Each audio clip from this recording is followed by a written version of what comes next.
আমাকে গাজীপুরে একজন এরকম বলেছিল, বাংলাদেশের গাজীপুর, বলছে না আল্লাহ রসুল হুজুর এখানে আমার একটা কথা আছে। আমি বলে কোন?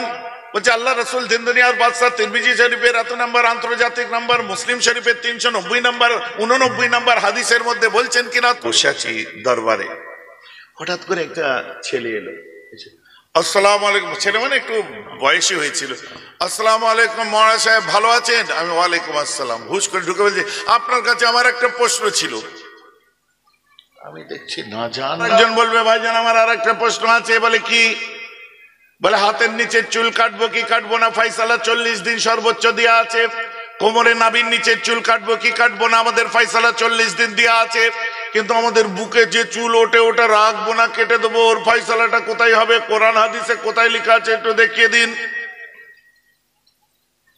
ফয়সালা বেরোবে? ফয়সালা বেরোবে? বেরোবে না। অতএব ওটা তখনকার জমানার জন্য যে সাহাবায়ে কেরামরা তারা এত জ্ঞানী ছিলেন যে আল্লাহ রাসূল বলছে যে যার হাতে হাত দেবে তা আল্লাহ তাকে হেদায়েতের রাজপথে তুলে দেবে। তো তাদের জন্য ওই হুকুমটা এসেছিল, ওটা তোমার জন্য লাগাচ্ছ কেন? ওটা তাদের জন্য ছিল, কারণ তাদের ন্যূনতম যোগ্যতা পৃথিবীর সমস্ত আলেমদের মাথার তাজ তারা। তাদের পায়ের ধুলোর তুলনা তামাম দুনিয়ার সমস্ত আলেমের ইলমকে এক জায়গায় রাখলে হবে না। তারা ছিল সাহাবা। কথা বোঝা যাচ্ছে তো দেখি। কিন্তু এখন হয়ে গেছে কি জানেন, কাজ করে মানিব্যাগের দিচ্ছে ফতোয়া ইসলামের, কাজ করছে চটের বস্তা সিলাইয়ের ফতোয়া দিচ্ছে ইসলামের। সকালে 6:10 ট্রেনে পাকসার কাছে যে নামছে, শিয়ালদাতে নামছে, হকারি করছে, ফিরে আসছে, এসে সন্ধ্যেবেলায় আড্ডা মারছে, দিচ্ছে ফতোয়া। কথাটা আমার বুঝতে পারছেন কি পারছেন?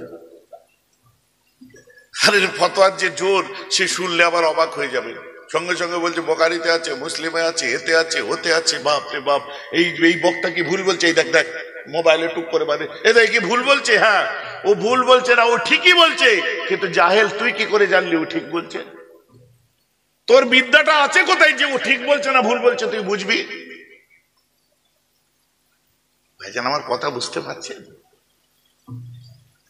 আমি একসময় আমার ঘরে বসে আছি দরবারে, হঠাৎ করে একটা ছেলে এলো।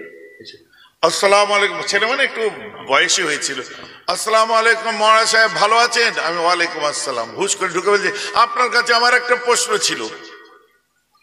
আমি দেখছি না জান না পেহচানে, আর প্রশ্ন ছিল কিসের প্রশ্ন? সঙ্গে সঙ্গে আমার বাইরে যারা ছিল এসে, আমি ওকে থাকতে দাও, অসুবিধা নেই। হ্যাঁ বলুন কি প্রশ্ন? বলছে আমরা সহি আকীদা নিয়ে চলি। আপনাদের যে হানাফিদের মেয়েরা নামাজ পড়ে, নামাজ পড়ার সময় আল্লাহু আকবার বলে তারা যে স্তনের উপরে হাত বাঁধে, এটা কত নাম্বার হাদিসের মধ্যে পাওয়া যাবে? সহিহ বুখারীর। আমি তার পা থেকে মাথা পর্যন্ত দেখছি যে তার সহিহ বুখারী কোনো জায়গায় সেটিংই হয় না।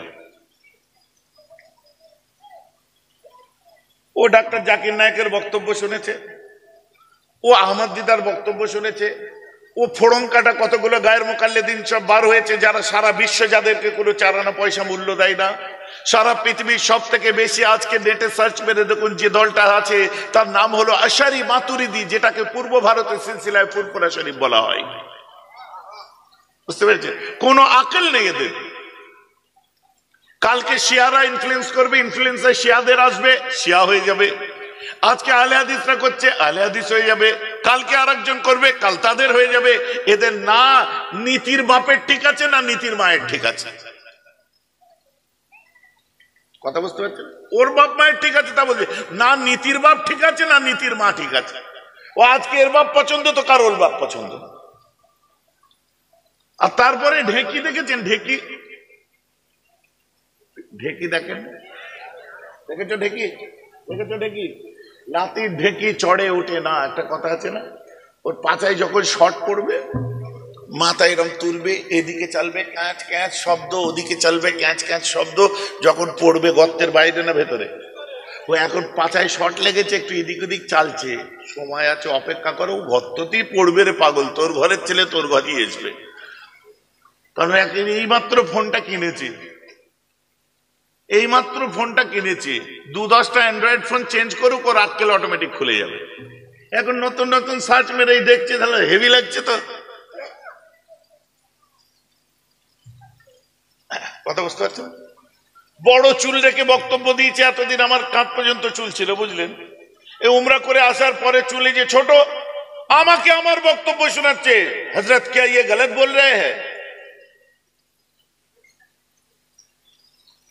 কথা বুঝতে পারছেন? আমার চুল রাখা বক্তব্য, বড় চুল ছিল, ये हजरत क्या गलत बोल रहे हैं। बोलছে अबे अक्ल का दुश्मन है को नहीं है, ये है को तेरे टांगे नहीं तोड़ देनी, ये मैं खुद हूं यार। हाँ जी, हम यहाँ देख, ठीक से देख कौन है, चश्मा लगा, जो सही है सही है। মানে চুল রাখা অবস্থার বক্তব্য, চুল কেটে বক্তব্য। তাই বলছে এই হুজুর ঠিক বলছে, তুমি কি বলছো? ওটা আমি তো। এদেরকে কি বুঝাবো আপনি বলেন তো? শুনুন, আজ যখন কষ্ট করে এসেছি, দুটো কথা বলছি, আপনারা রাগ করছেন নাকি? কষ্ট পাচ্ছেন নাকি? ঘটনা আমি একটাও শোনাইনি, এই ঘটনা শোনালে হয়ে যাবে। একটু ট্র্যাক্টর চালিয়ে মাটিটা তৈরি করে যাই, একটু ট্র্যাক্টর চালাই, ফালে একটু ওই খ্যাঁচ খুঁচ অনেক কিছু লাগবে, ফালে একটু কষ্ট হবে, হোক, কিন্তু বুঝে নাও। যে কথা বলছিলাম মুসলমান, খেয়াল করে শুনে রেখে দেবেন। আজও পর্যন্ত আমাদের সমাজের মধ্যে যে বিষগুলো পরস্পর মুসলসল ঢুকে চলেছে, এগুলোকে নিয়ে যদি আমরা আলোচনা ঠিক মতো না করি, আমরা যদি না বলি, আপনারা শুনবেন কোথার থেকে? কথাটা বুঝতে পারছেন না?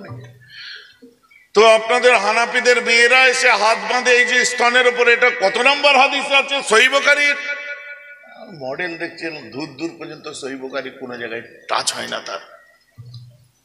আমি কেন অন্য হাদিস থেকে বললে হবে না? বুঝে না, না সহিহ বুখারী হচ্ছে একটা মোতাবার কিতাব।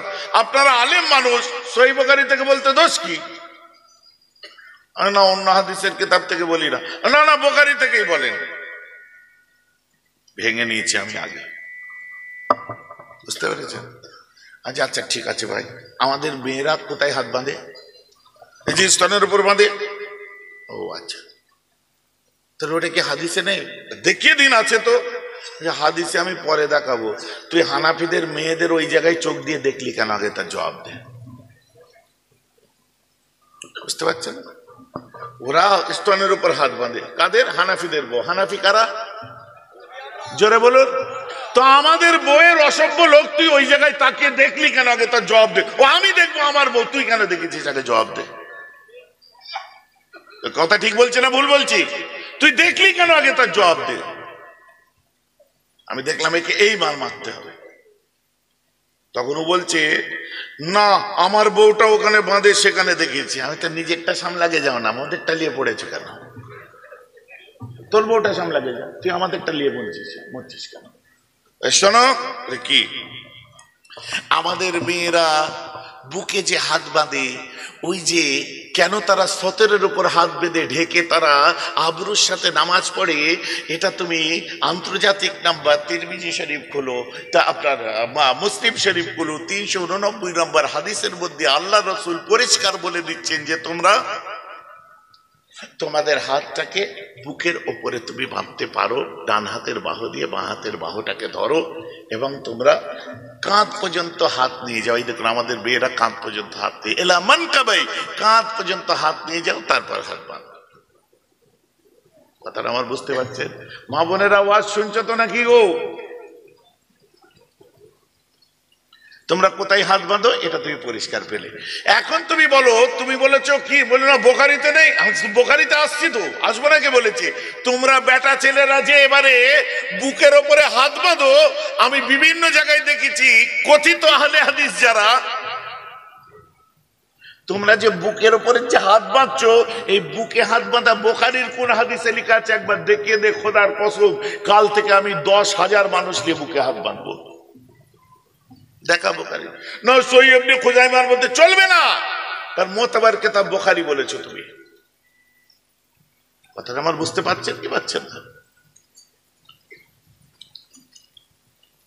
ইমামে আজম আবু হানিফা রাহমাহুল্লাহ আমাদেরকে শিখিয়ে দিলেন কি, যে তোমরা যখন নামাজে দাঁড়াবে তোমার হাতের বড় আঙ্গুল দুটো কান বরাবর নিয়ে যাবে, এলা শাহমাতিল উজনাইন, আমরা নিয়ে যাই কান বরাবর, আঙ্গুলটা একটু ফারাগত করে দিই, রাইট, ঠিক আছে। তারপর কি করি, আল্লাহু আকবার, বাঁ হাতের তালু ডান হাতের তালু বাঁ হাতের তালুর উপরে, ডান হাত দিয়ে বাঁ হাতের বাহুটা ধরো, তারপর ছেড়ে দাও, তাই তো নাকি, ছেড়ে দাও। এখন যদি বলে আমি বুকে তুলবো, পাশের লোকের নাক থাকবে না, যাবে নাকি আপনি বলবেন এইটাকে বাহু বলে, এটাকে বাহু বলে, হ্যাঁ বাহু কি এটাকে বলে, বাহু তো এটাকে বলে, তুলবে কি করে। আমাকে গাজীপুরে একজন এরকম বলেছিল, বাংলাদেশের গাজীপুর, বলছে না আল্লাহ রসুল হুজুর এখানে আমার একটা কথা আছে, আমি বলে কোন, বলছে আল্লাহ রসুল দিন দুনিয়ার বাদশাহ তিরমিজি শরীফের এত নম্বর আন্তর্জাতিক নম্বর, মুসলিম শরীফের 390 নম্বর 89 নম্বর হাদিসের মধ্যে বলছেন কিনা, তুমি যখন নামাজে দাঁড়াবে তোমার হাত দুটোকে কাঁধ বরাবর নিয়ে যাও, তারপর ডান হাতের বাহু দিয়ে বাঁ হাতের বাহু ধরো, এটাকে বাহু বলে, এটাকে বাহু বলে না এটাকে বাহু বলে, হ্যাঁ এই যুবকেরা গান শুনুনি, বাহু মে চলে আ, তোমার কি এখানে চলে আয়, মারলে তোর গার্লফ্রেন্ডের নাক থাকবে, হ্যাঁ এটাকে বাহু বলে, তোমার প্রেমিকার নাক থাকবে, বাহু মে চলে আ মানে আমার হাতে চলে এসে। শুনুন, রাগ করলে হবে না বন্ধু, বুঝার জিনিস বুঝতে হবে। আচ্ছা আচ্ছা, গুড, ভেরি গুড, আমার আল্লাহ রসুল বলেছে কাঁধ বরাবর হাত নিয়ে যাও আর এইভাবে বাঁধো, তাই তো, বলে হ্যাঁ, আচ্ছা বাস, বলে হ্যাঁ।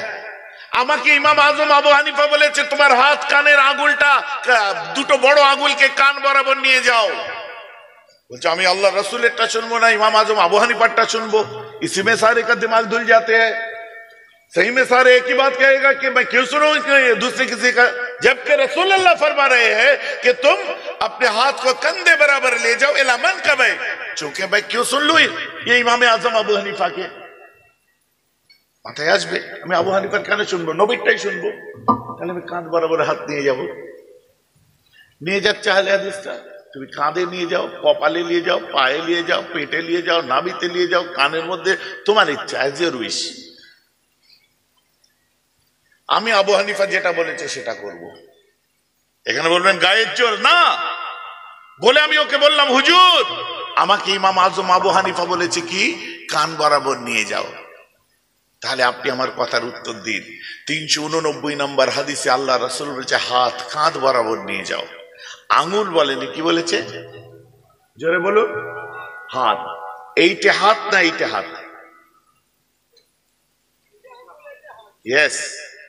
এখন যদি এখানটা কেটে যায় আপনি কি বলবেন, হাত কেটে গেছে বলবেন না আঙ্গুল কেটে গেছে বলবেন, আঙ্গুল কেটে গেছে, তো এটা কি, এটা হাত, এটা কি, এটা আঙ্গুল। আল্লাহ রাসূল বলছে তোমার দুটো হাতকে কাঁধ বরাবর দিয়ে যাও, গুড। 389 নাম্বার, 390 নাম্বার ওই হাদিসের কিতাবে কি লেখা আছে বলুন তো, আমি একটু কম পড়িছি, তবে আপনার মতো জাকাত ফিতরা খেয়ে পড়িনি। কি লেখা আছে, আল্লাহ রাসূল বলছে আঙ্গুলগুলোকে একটু ফাঁক করে দাও, এই যে দেখো, একটু ফাঁক করে দাও, ফাঁক করে দাও, এই যে কান বরাবর আঙুল একটু ফাঁক, কেবলার দিকে হালকা মুখ, ঠিক আছে। 391 নম্বরে আল্লাহ রাসূল বলছে তোমার আঙ্গুলগুলোকে কান বরাবর নিয়ে যাও, ওই হাদিসে জোরে বলেন না সুবহানাল্লাহ। আর তাহাবি শরীফ খুলে দেখুন, আল্লাহ রাসূল বলছে তোমার উজনাইন আর তোমার ইবহামাইন, তোমার দুটো বড় আঙ্গুলকে ইলা শাহমাতিল উজনাইন, কানের লতি বরাবর নিয়ে যাও। প্রশ্ন আমার এখানে, সুবহানাল্লাহ পরে বলো, আগে বুঝে নাও ব্যাপারটা। ইমাম আজম আবু হানিফা লাস্ট একটা বলেছে হাতের বুড়ো আঙুলটা কান বরাবর নিয়ে যাও, হুজুর আমি আবু হানিফারটা শুনবো আপনারটা শুনবো না, বলে কেন, আবু হানিফা কান বরাবর আঙুল নিয়ে গেলে দেখুন অটোমেটিক 389 নম্বরে আমল হয়ে যাচ্ছে, আল্লাহ রসুল 389 কি বলেছে যে হাত কাঁধ বরাবর নিয়ে যাও, এই দেখুন অটোমেটিক আমল হয়ে গেছে আবু হানিফার কথা শুনতে। আল্লাহ রসুল 90 নম্বরে বলছে আঙুল ফাঁক রাখো, অটোমেটিক ফাঁক আছে দেখুন। 391 নম্বরে আল্লাহ রসুল বলছে আঙুলগুলোকে কান বরাবর, হাতকে কান বরাবর নিয়ে যাও, এই দেখুন আবু হানিফার কথা অনুযায়ী হাতের বড় আঙুলটা কানে ঠেকিয়েছি, অটোমেটিক 391 নম্বর হাদিস, কান বরাবর হাত নিয়ে যাও, আমল হয়ে গেছে। আর তহাবি শরীফে ডাইরেক্ট বলছে শাহমাতিল উজনাইন, কানের লতিতে নিয়ে যাও। তোমার কথা শুনে তাহরিমা বাঁধলে একটা হাদিসে সওয়াব পাবো, ইমাম আজম আবু হানিফার স্টাইলে তাহরিমা বাঁধলে এক তাহরিমায় 4খানা হাদিসে সওয়াব পাবো। জোরে বলুন সুবহানাল্লাহ। That's why we are following the fiqh Hanafi. ভাইজান কথা বলতে, এই জন্য আমরা হানাফি মতবাদ ফলো করি যে তুমি নিজে বুঝে হাদিস মানতে বললে একটার উপর আমল হবে, আর একটা মুজতাহিদ, একটা মুহাদ্দিস যেভাবে হাদিস মানতে বলেছে সেইভাবে যদি মানি 4টে, আর তাহরিমা একটা 5টা। ওই জন্য আমরা ইমাম আজম আবু হানিফাকে ফলো করি, কারণ তিনি আল্লাহ রাসূলের সাহাবাদের কাছ থেকে হাদিস শিক্ষা করেছিলেন।